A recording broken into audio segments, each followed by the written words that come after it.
பண்றது? நீங்க சொல்லுங்க, நேத்து வந்து கண்ட்ரோல் ரூம் நம்பருக்குலாம் கால் பண்ணியிருந்தேன், என்ன மாதிரி சிக்கல்கள்லாம் சந்தித்தீங்க அந்த கண்ட்ரோல் ரூம் கால் அந்த பண்ணும்போது? கண்ட்ரோல் ரூம் கால் பண்ணாலேயே இந்திக்கார எடுத்து போல் போல்ன்ற, நாங்க என்னத்த போல்னோம்? என்னங்க இது? இப்போ ஸ்டாலின் சொல்றாரு, சார் முதலமைச்சர் சார் சொல்றாரு கால் பண்ணுங்க உடனே நடவடிக்கை.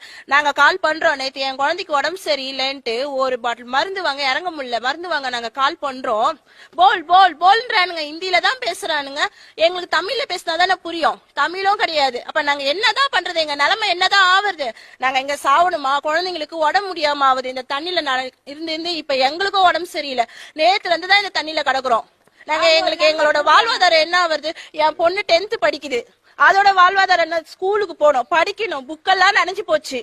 இப்படி வச்சிருக்க நாங்க குழந்தைங்களுக்கு எங்களுக்கு இந்த ஒரு விடிவு காலம் எங்களுக்கு கிடைச்சாகணும், அவ்வளவுதான்.